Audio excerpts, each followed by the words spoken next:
눈이 그냥 반칙 하나 그냥 딱 엎드려 쓰게 그냥 총 맞아 엎드려지는 것도 모르고 대망충으로 그저 와다다다다다 하면 다 죽어가는 거지.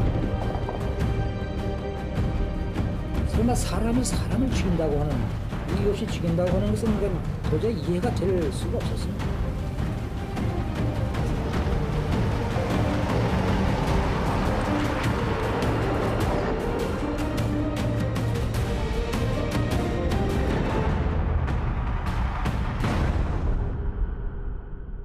안녕하세요, 요조입니다.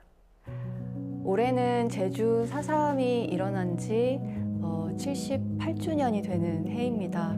아마 많은 분들이 제주 4.3의 아픈 역사를 되새기며 희생자들을 추모하는 하루를 보내셨을 텐데요.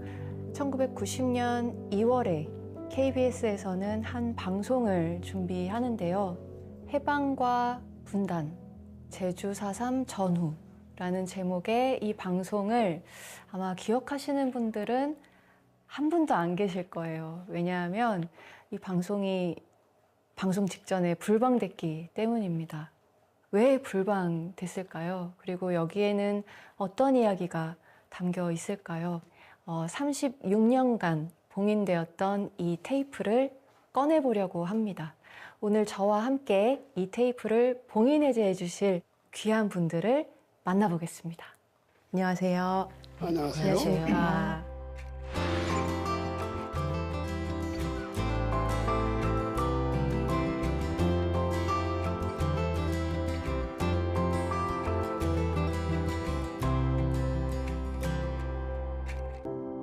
제가 작년에 전국을 돌면서 그 많은 관객분들하고 GV 관객과의 대화를 나눴었어요.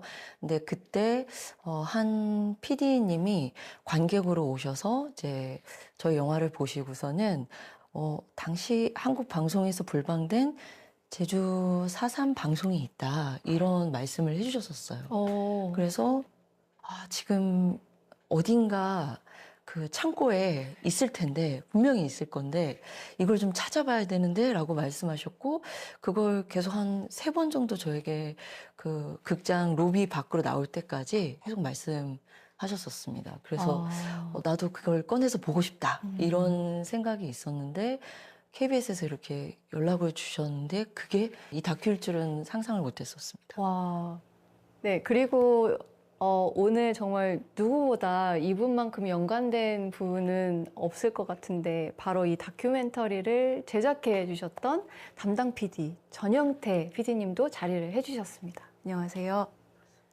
36년 전에 제작한 테이프가 이렇게 공개될 줄은 정말 몰랐습니다. 꿈 같아요. 그때 이게 기획한 게 1989년이었는데요.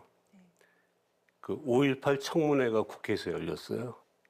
해방부터 건국 사이에 역사가 어땠길래 대한민국 정부가 이랬나, 뭐 이런 의문을 던지기 시작한 거죠. 이제 공부하다 보니까 4.3이라는 것이 광주보다 더 한 10배는 더한 사건이었어요. 놀라운 거는 KBS PD들, 주변 사람들 아무도 모르는 거예요, 이거. 그래서 이거 해야 되겠다. 그리고 제주에 와서 여기 우리 양 선배님 뭐 이렇게 협조를 받아가지고 아주 무난하게 촬영하고 편집까지 됐어요. 그러면 혹시 출연도 하신 건가요? 네, 뭐 직접 인터뷰도 했고요. 그리고 저희 나름대로 조사했던 자료들도 와, 제공하기도 했는데 얼마 없어서 불방된다는 그런 소식 듣고 매우 안타까웠죠. 그 취재 끝나고서 여관에 들어가가지고 TV를 딱 켜니까 3당 합당이 됐다는 거예요. 그때 이제 제가 비명 소리가 났어요. 하고서 서울로 올라오면서 이거 누구한테도 얘기하지 말아야 되겠다, 방송 일까지. 왜냐하면 여기 잘못하면 새 나가면은 뭐 이 방송이 안 될 테니까. 2월 8일 방송이었거든요. 네. 2월 3일 날 기사가 이미 나갔어요. 저만 혼자서 이거 비밀 지킨다고 그냥 그냥 그러고 있었지. 내일 방송이면은 오늘 저녁 국장실에서 부른다고 그래가지고 한 30분 동안 횡설수설하는 거예요. 이게 무슨 얘기하는지 모르게. 그러더니 방송 불가 뭐 이렇게 한마디 하시더라고요. 근데 그런 혼란한 시기를 거치면서 이게 압수되거나 폐기될 수도 있었는데 영상이 어떻게 남아 있을 수 있었던 건가요? 후배 최웅근이라고 하는 PD한테서 전화를 받았어요. 자기가 맡겠다는 거예요. 영상자료실에. 제가 KBS를 그만두고 가버리니까 막 정리하다가 캐비넷 속에서 이걸 발견을 해가지고 영상자료실에서 맡겼다. 근데 사실 영상자료실에서는 이게 족보가 없는 거 안 받아주거든요. 네. 밥도 사주고 그러면서 이게 빛볼 날이 있을 것이다. 이게 역사가 바뀌면 네. 뭐 이런 식으로 얘기를 하고서 그걸 맡겼다고 그래요. 그 역사적인 날이 오늘이네요. 그러니까요. 네. 얘기를 듣고 보니까 미공개 테이프에 어떤 내용이 담겨 있을지 더 궁금해지는데, 자, 그럼 36년 전에 그 테이프를 봉인해제 해보도록 하겠습니다.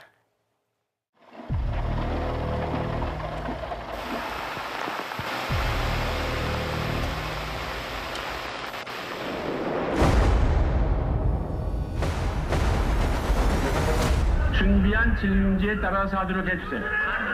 이게 무슨 청문회 자리 같네요? 국회 5.18 청문회. 예.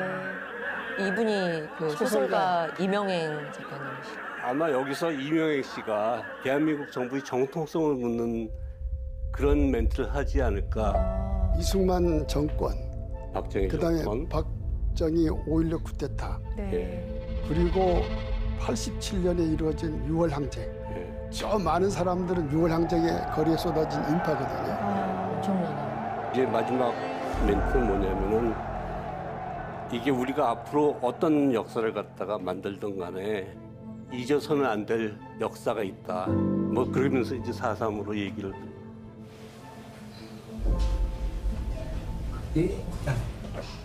몸은 군이 어린 것이 명기랄까. 누구네 완전 가족 몰살되면 그 제사들을 누구네 모시노.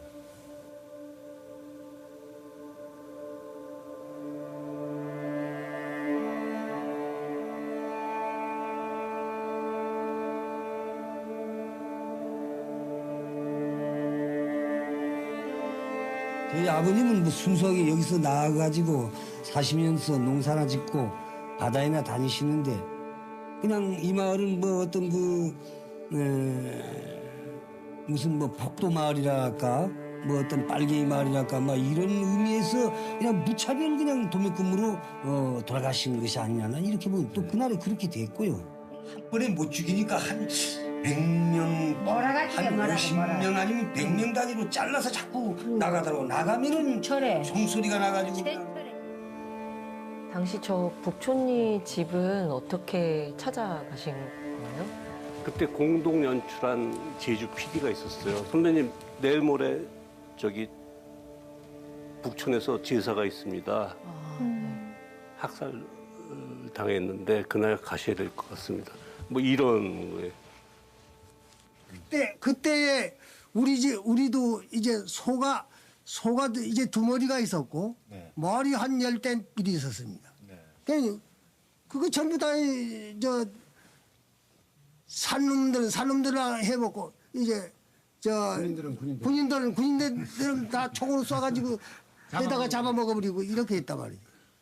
그런데 그때 여기에 이제 그 피해를 당하신 이 마을 네. 분들은 대부분 산 쪽도 아니고 산 쪽이 무엇입니까? 그다음에 이쪽도 아니고 아무 쪽도 아니죠. 모르죠. 지금 아무것도 모르는 상태인데 인터뷰를 카메라 앞에서 이렇게 한다는 게 쉽지 않았을 것 같은데 지금처럼 이렇게 자유롭게 못하지만은 맺힌 거는 많죠. 그 세월에 그 맺힌 거를 갖다가 말을 않고 버틸 수는 없거든요. 네.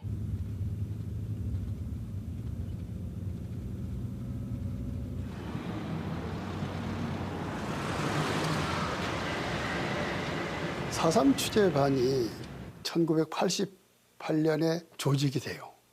4.3의 증언이라는 연재물을 네. 48년 4월 3일부터 쭉 일주일에 2번씩 연재했죠.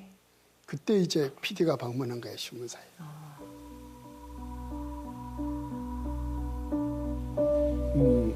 4.3 문제는 사실은 그동안 그 정권 담당자들이 이 4.3의 진상을 밝히는 것을 상당히 꺼려왔습니다. 그래서 얼마 전까지만 해도 4.3의 그 논의 자체가 금기시 되었던 것이 사실입니다. 42년 전심당하는 제주도 땅에서는 참으로 그 인간으로서는 이해할 수 없는 만행들이 저질러졌습니다. 그래서 주민이 한 수만 명이 죽어갔습니다.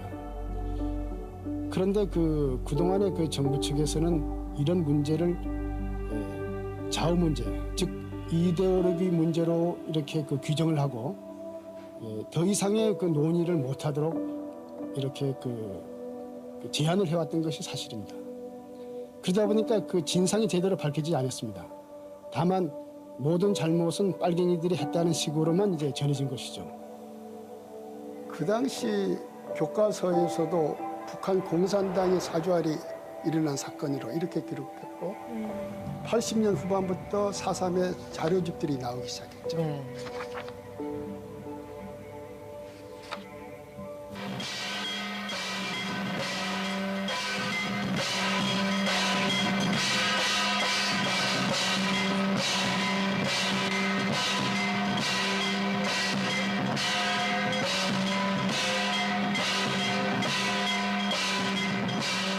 북한한 분 아세요?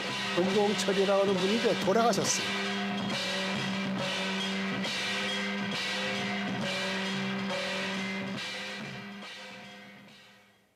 (1월) 초에 북촌에서 참 제사가 많이 이루어진다 이런 이야기를 들은 적이 있는데 영상으로 보니까 더 마음이 좀 무겁네요.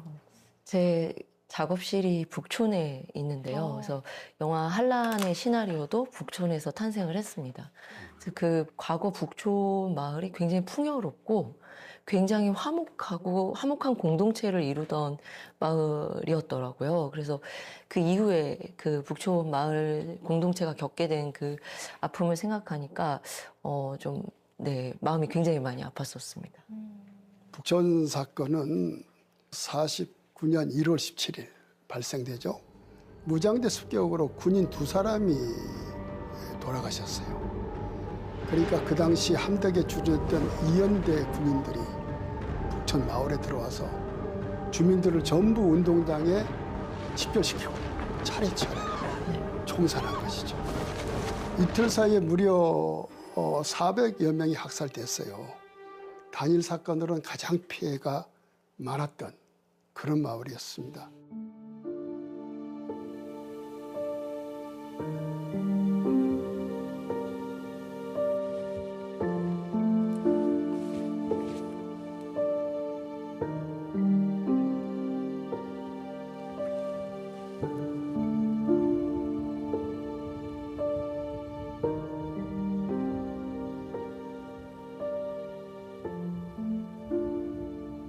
불방 이후에 KBS의 분위기는 또 어땠는지 궁금하네요. 그거 시사회를 한번 했었거든요. 관객이 한 700~800명은 모였어요. KBS PD랑 그래서 민주광장 이런 데 대해서 시위를 갖다가 하기 시작을 했고 제가 KBS 다니면서 그렇게 사람 많이 보는 건 처음 봤어요. 근데 3월 초에 갑자기 사장을 해임해버려요, 정부에서.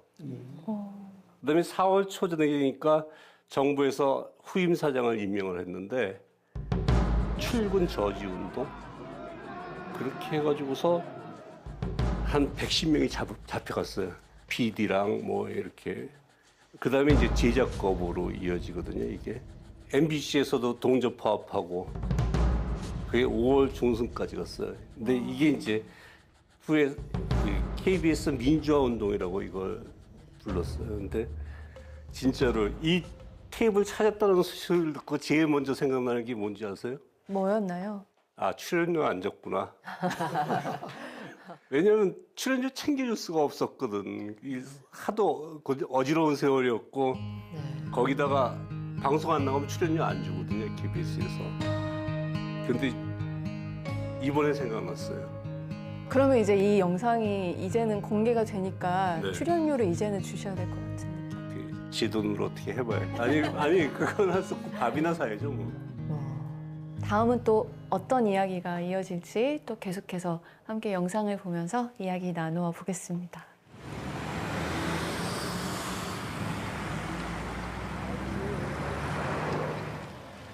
지금 작가가 가는 곳이 47년 3.1 발포 사건 난 관덕정 광장이에요. 네. 지금은 저 막루가 없죠. 없어졌어요. 네. 이 사건이 대부분 4.3의 시작점이라고 그렇죠. 얘기를 하는데요. 맞아요. 지금 여기 나오는 저 화면은 미군 촬영반이 촬영한 메이데이. 메이데이. 거기서 지금 따온 거예요. 네. 이게 경찰이 우발적으로 발표한 건가요? 그거는 상당히 논란이 많은 건데 왜냐하면 시군중도 아니고 구경꾼을 막 쏘아버렸으니까. 그러니까 6명이 돌아가셨는데 그중에 5명이 등기에 총을 맞아요. 등에.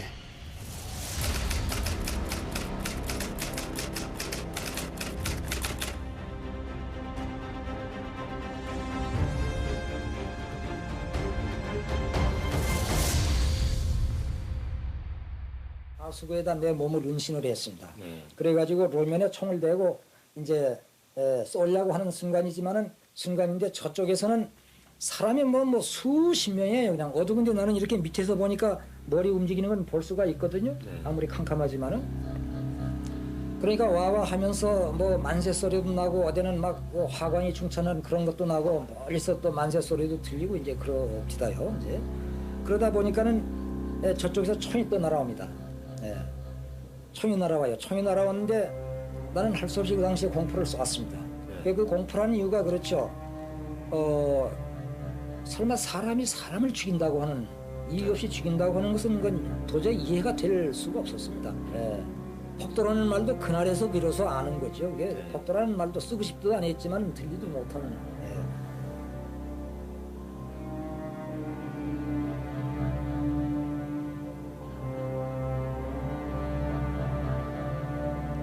이거는 이제 게릴라들의 이제 모습인데 저기 보면 학생 같아요. 네. 얼굴이 다 애띤. 네.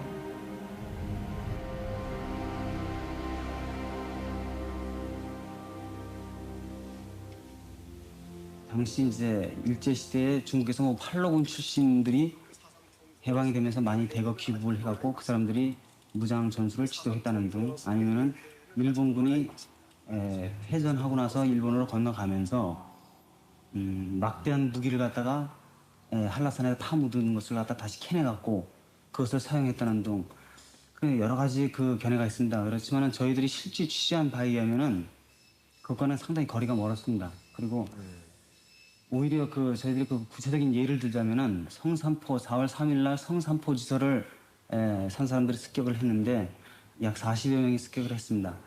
40여 명이 습격을 했는데 실질적인 어떤 무기라고 할 수 있는 것은 일제시대의 그 구구식 총 한정하고 그다음에 공기총 한정, 나머지는 뭐 죽창이나 아니면 몽둥이 정도.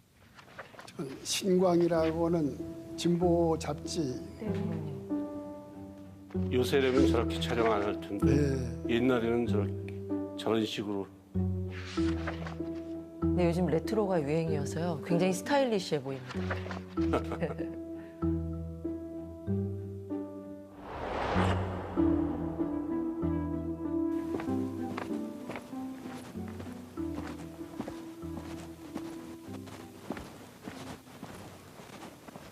그 해방이 되자 이 해방된 상황 속에서 이러한 국가가 이러한 정부가 수립됐으면 좋겠다 하는 생각을 하셨을 텐데. 물론 그렇지. 예. 어떤 진보적인 나라가 이제 건설되리라고 그렇게 믿기는 했지. 진보적인 나라라면 어떤 나라일까요? 비교적 소위 뭐라고 했고 어느 정도 그러한 어떤 색채를 가미한 나라 이런 정부를 갖다가 사회주의 국가라고는 얘기할 수 없지만은 그런 요소가 좀 들어가. 왜 그런 나라가 서야 된다고 생각하세요? 우리나라에는 근로자가 많기 때문에. 네. 그리고 또 과거에 독립운동을 했다는 층도 역시 그런 근로계급들이고. 네. 그래서 그러한 사람들이 잘 살 수 있는 나라가 지금 얼굴이 안 나타나는 증언자는 누구냐면 그 당시 남로당 대정면 면당 위원장을 했던 이운방 할아버지예요. 네. 그래서 이분이 1년간 옥살이도 하고 일본에 사시다가 고향에 들어가셔서 제주도에 살다가 돌아가셨죠. 저 인터뷰 장면은 그 안으로 들어가셔서 그냥 마이크 끼고 끼고 들어가시고 그 카메라는 바깥에 돌담 밖에서 기다리면서 촬영하시는 건가요? 저분 말씀 너무 힘들게 하시잖아요. 그러니까 뭐 지금으로서는 전혀 담을 수 없는 인터뷰 영상이어가지고 네, 너무 놀라운 것 같습니다. 제주도에 일본군이 5만 있었어요. 그 무기 해소하고 철수하는 작전을 벌여요. 미군 장교가 제주도 지도를 갖고 토벌을 어떻게 하느냐 하는 그렇게 비치는 모습이에요. 한란에 그 토벌대가 지도를 보는 장면이 있거든요. 저 지도를 참고를 했습니다. 예.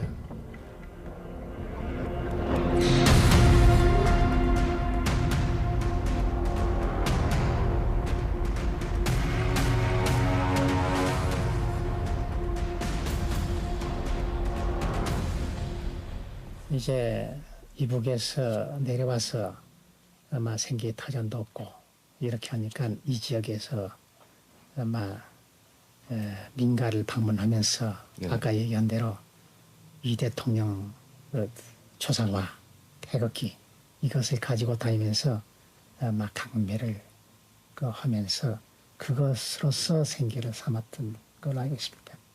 참 저분은요 애꿎은 사람이에요. 성산포에서 서청단원의 밑보에서 죽을 목숨으로 이제 주전공장에 감금이 됐는데 그 약혼녀가 교사 출신인데 서청 간부한테 시집을 가요. 그래서 자기 약혼 남자를 살리는 그런 애절한 사연이 있어요. 너무 가슴 아픈 얘기네요. 서청이라는 단체가 참으로 예.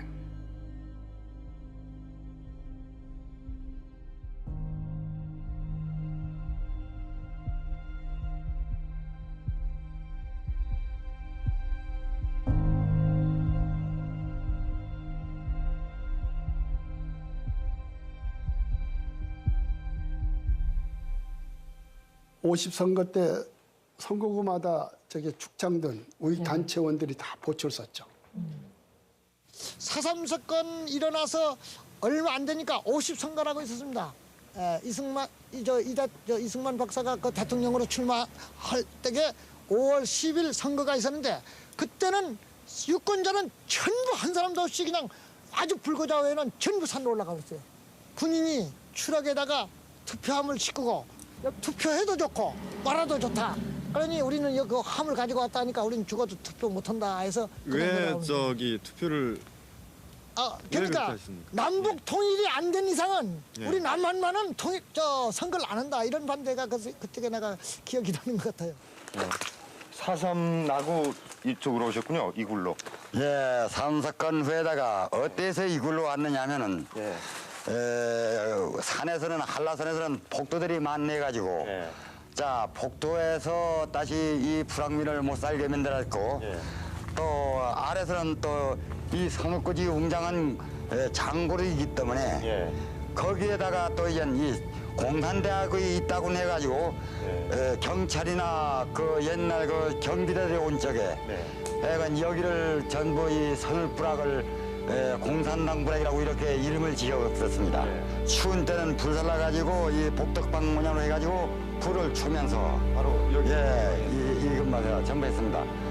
여기선 말소리를 해도 밖으로 안 들리고 하니까 위에서 오는 사람이 복도고 경찰이고 군인 할 것 없이 입초사면 오함정은 이 안쪽으로 이렇게 막 도망강 들어갑니다.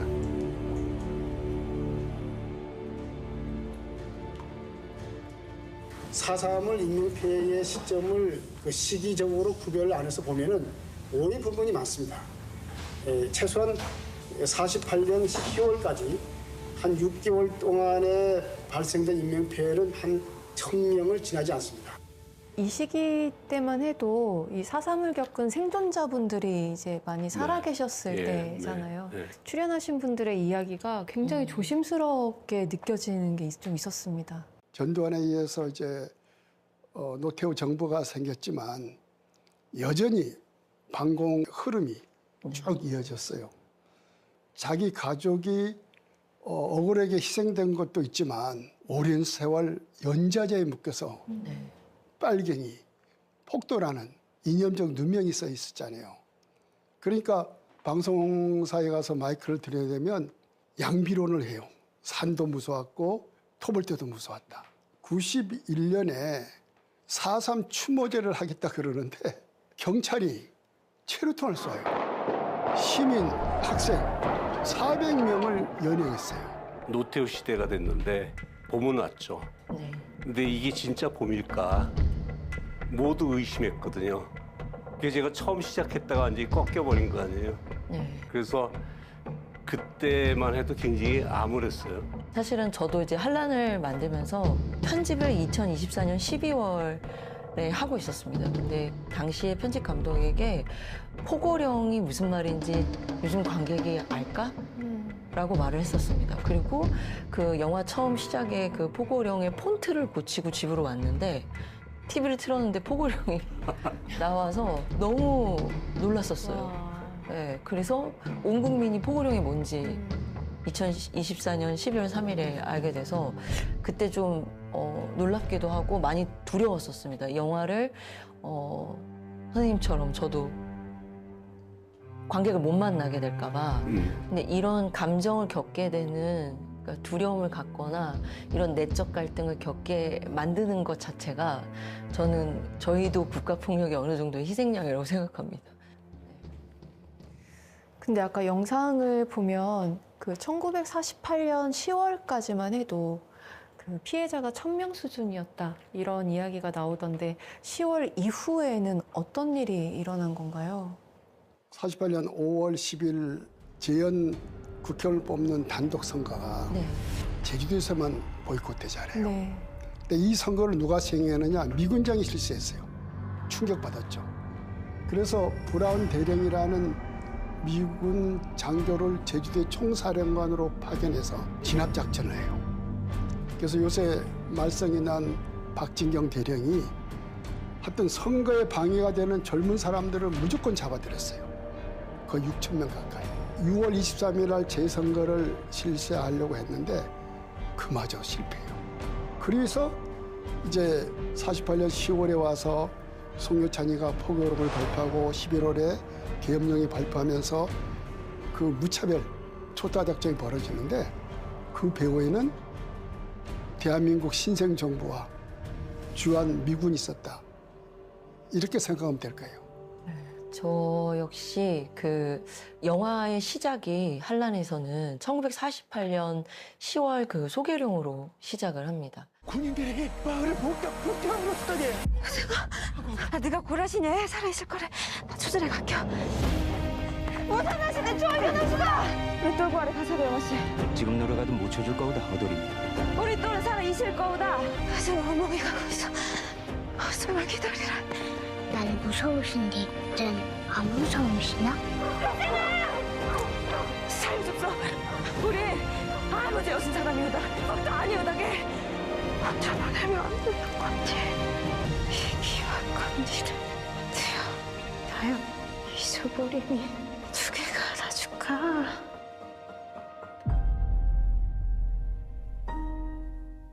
제가 사실 10월을 배경으로 한 것은 많은 분들이 어쨌든 4월 3일을 되게 중요하게 생각하고 또 잘 또 모르시는 분들은 그날 하루 벌어진 일로 생각하시는 분도 많으신 것 같더라고요. 그 이후에 너무 많은 분들이 돌아가시게 되는 그 계기가 어떤 거였는지 다 자세히 좀 들여다봤으면 하는 그런 마음이 좀 있습니다. 그 4월 3일밖에 몰랐던 사람 중에 한 명이 저였던 것 같아요.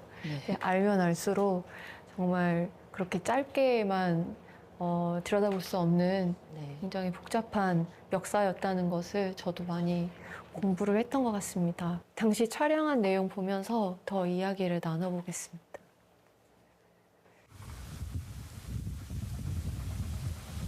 저 학교는 김민열 연대장하고 무장대 총수 김달삼이 협상한 그런 학교고 김영렬 연대장이 4.3에 대한 회고록을 남겨요. 자기는 평화적으로 해결하려고 했는데 미군과 경비대가 완전히 훼손시켰다. 그런 내용이 나오는 거죠.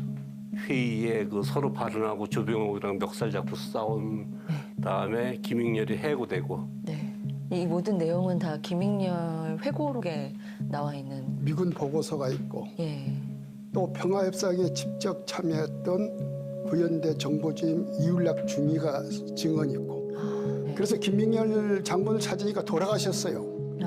근데 그 회담에 참석했던 그 정보주임 이율락 중위 이분을 찾아라 이렇게 그 운동을 벌였는데 마침 4.3 취재반에 고홍철 기자라는 기자가 부산에서 이율락을 찾아내요.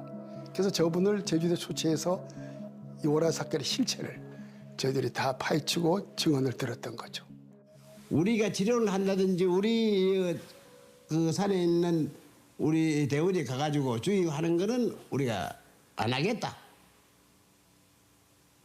그래 이제 김다삼이가 이 길을 했어요. 그래서 내려와서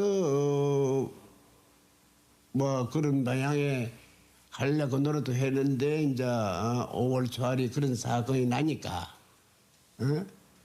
뭐 완전히 그 협상이 될 수 없고 협상회에서 그 사람들이 협상을 지키려고 하면은 오히려 더 나쁘게 경찰이 조작해서 군정에 보고를 하고 하니까 도저히 그 우리가 협상을 해서 폭도 이외의 선량한 도민이 하산시키고 서무공작을 해서 하려고 하는 일을 자꾸 그래 경찰이 역으로 우리 조선경비대를 딴 방에 몰아가자고 하니까 이게 안 되지 않겠어요? 우리가 보고를 하면은 진상을 조사를 해보고 즉기 처리하겠다. 이것이 미국이나 그 통치하는 사람의 정당한 이익이 아니겠어요?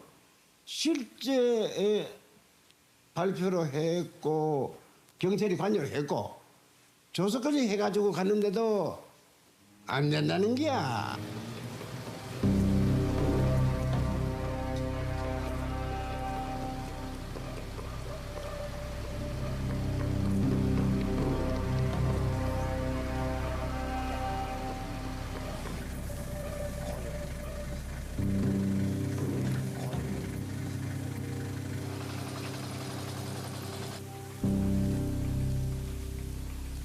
대나무 허영용 코쟁이 바상 건 뱅기고 그 다음엔 저 순경들이 와갔었다. 순경이 완 그렇게 했던 없대다. 대청들 완 불 짓고 이제 다음엔 이제 그 경찰들이 와서 했대.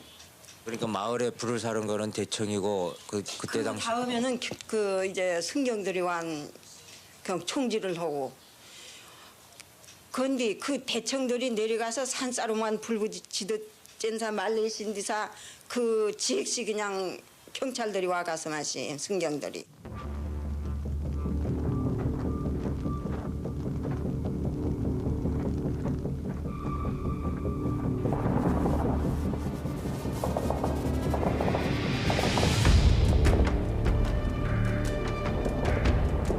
서남은 그자닝 다복한 밭인데 그냥 막 총소리 나가는 사람들이 아이고 그때니 이 총이 와가나니 불이 그냥 반칙하난 그냥 딱 엎드려 쓰게 난영 이쪽에 엎고 어머니는 저쪽으로 가다니 그냥 어머니 저쪽으로 어머니 엎드립서 하난 어머니가 그냥 탁 엎드리고 나도 엎드리고 난 영 총 맞아 엎드려지는 것도 모르고 영 엎드립서 하난 엎드리니까 이젠 아무 그척도 싶다게 끙끙하고 비영견 위로 그냥 막 날아다닙대다. 저게 미국 사람들이 찍은 우라리 방화 사건의 공중샷.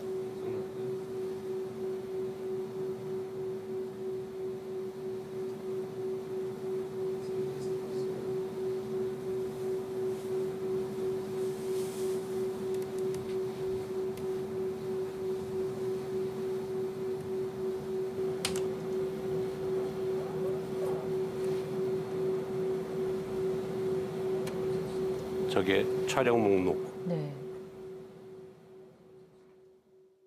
무성 영화들이 가진 특징 중에 하나가 사운드가 없기 때문에 그 찍은 자의 시점샷이 의도가 굉장히 명확하게 읽혀집니다.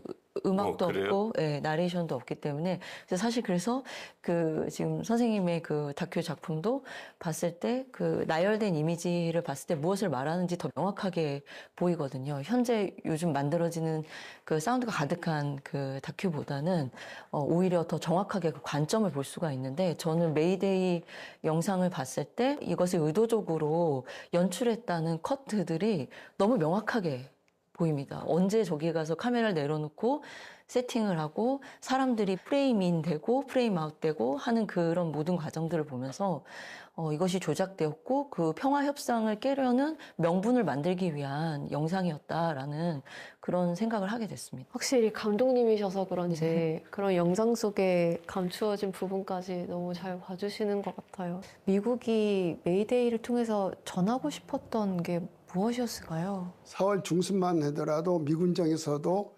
그 게릴라 부대하고 협상하라고 요구해요. 아, 그래요? 4월 29일 날 딘 군정 장관이 제주도를 방문해요. 그때 촬영반들이 온 것으로 이렇게 이제 여겨지는데요.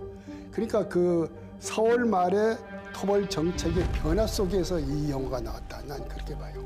네, 제가 또 조사한 바로는 미군정 내 안에서도 군 내부 안에서도 그 김익렬 장군과 동의하고 있는 분들이 계셨습니다. 그래서 평화협상을 한번 같이 이뤄보자 하는 분들이 계셨고 또 반대편에서는 이렇게 또 오라리 방화 사건을 계획하고 있던 그런 분도 계셨던 걸로 알고 있습니다. 미군 보고서를 보면 그런 행위가 폭도들이 한 것처럼 왜곡하는 거죠.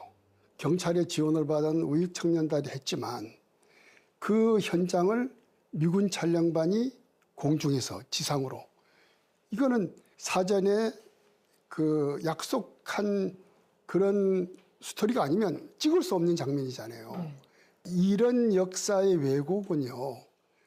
어쩌면 평화적으로 갈 수 있는 길을 완전히 이렇게 선회시킨 그런 역사적인 사건이다. 역사의 만약이라는 건 없지만 그때 평화 협상이 정말 잘 마무리되고 또 오라리 방화 사건도 일어나지 않고 했다면 이렇게 3만 명이 정말 무고하게 희생당하는 일은 없지 않았을까 하는 안타까움이 너무 듭니다. 네, 미국의 한 정치평론가가 이런 말을 했다고 그래요. 역사는 정해진 운명처럼 흘러가는 게 아니라 권력을 준 누군가의 선택에 따라 달라진다. 라고. 근데 저는 36년 전에 이 프로그램 만들 때도 그랬고 지금도 계속해서 묻고 싶은 게 있어요. 이렇게 만든 누군가가 누군가. 사실 그거를 밝혀야만이 그래야지 4.3이 끝날 수 있다고 생각해요.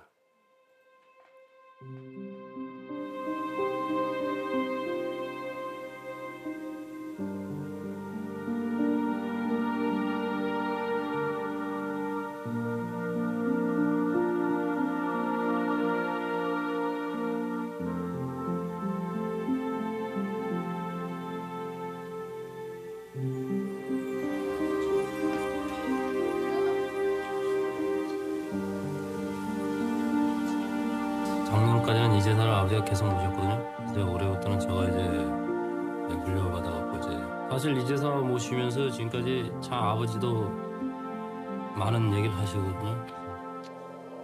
상당히 저로서는 이제 그런 말 하지 말라고 그러거든요.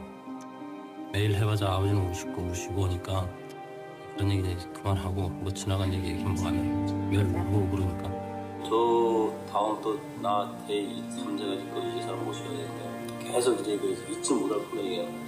그러다 보면 제 제자도 참 하기 싫어요. 어떤 데는 모실 때마다 항상 우려지거든.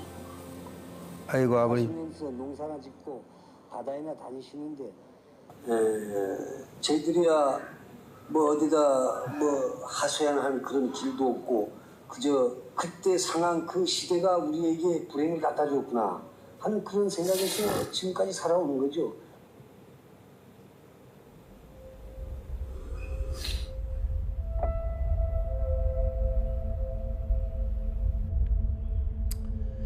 왜 아버님이 그렇게 자식들에게 그런 얘기를 남겼는지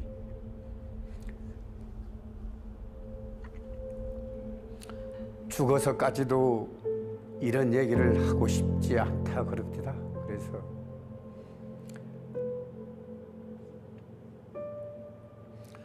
지금도 가슴이 아픕니다. 죄 없이 수형생을 한 분들 다 무죄 판결 받고 있지 않습니까? 이것이 바로 4.3을 올곧게 평가하고자 하는 사람들이 몫이라고 생각했습니다. 그분들에게 정말 이 자리를 위해서 고맙게 생각을 하고 있습니다.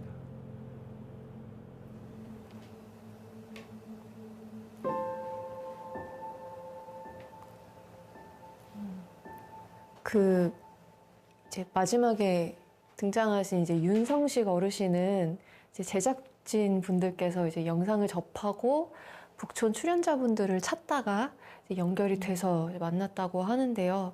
이제 36년 전 속 영상의 이제 아버지보다 이제 지금은 더 나이가 들은 모습이지만 이 윤성식 어르신께도 4.3은 여전히 아픔이시겠죠. 돌아가신 그 윤공원 어르신이 시대가 우리에게 불행을 안겨줬다는 이야기가 계속 저도 맴도는데 시대가 아니었으면 이런 아픈 역사가 없었을 것 같습니다.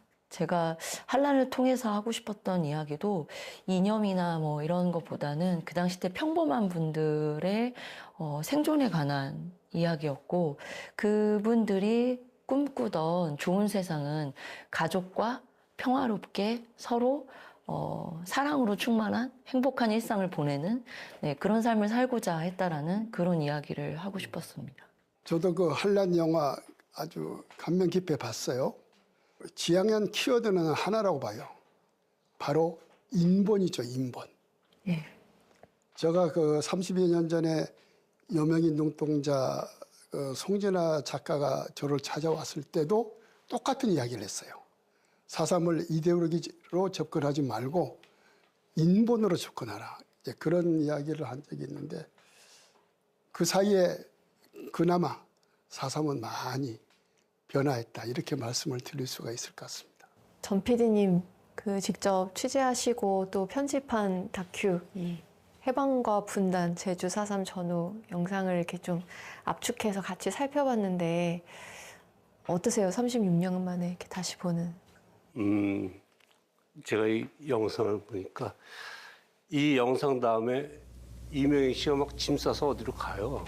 이 사람이 그 제주공항에 에스컬레이터를 타고 올라가요. 그래서 프레임하고 뜯는데 카메라가 안 끝나. 그냥 거기서 에스컬레이터가 있어요. 올라오고 내려가는 에스컬레이터가.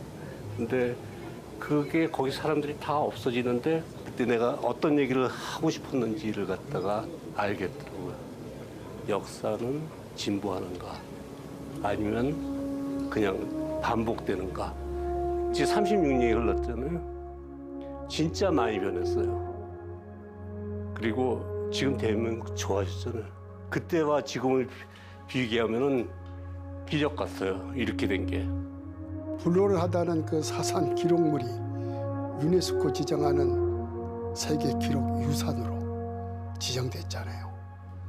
4.3 유족들도 과거에 짓눌러 살았는데 좀 어깨 좀 펴고 당당하게 좀 4.3을 뭐 오로지 추모만이 아니고 좀 한 발 미래로 나가는 그런 자세가 좋았으면 좋겠다.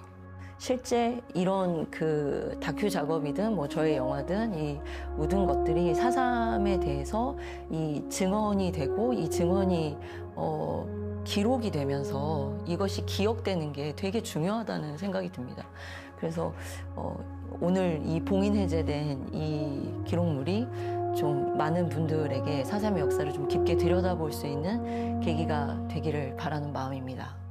우리가 과거의 아픔을 기억하는 것은 오늘의 불의에 침묵하지 않겠다는 그런 힘을 키우는 것이라고 생각하는데요. 우리의 아픈 역사를 마주하고 그 슬픔을 다양한 방식으로 전승하는 것. 그것이 36년 동안 봉인되었던 이 다큐멘터리를 오늘 이렇게 공개하는 의미가 아닐까 싶습니다. 제주 4.3 78주기를 맞아 준비한 오늘의 봉인해제는 여기까지입니다. 시청해주신 여러분 진심으로 감사합니다. 고맙습니다. 고맙습니다.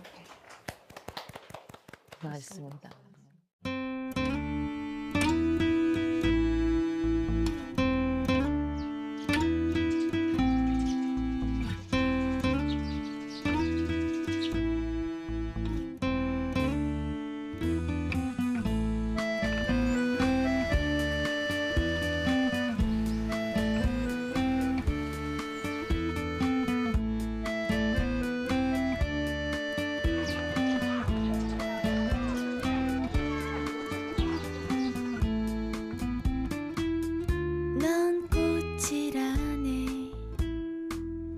바람이라네 따뜻한 봄과 함께 온 햇살이라네 넌 꿈이라네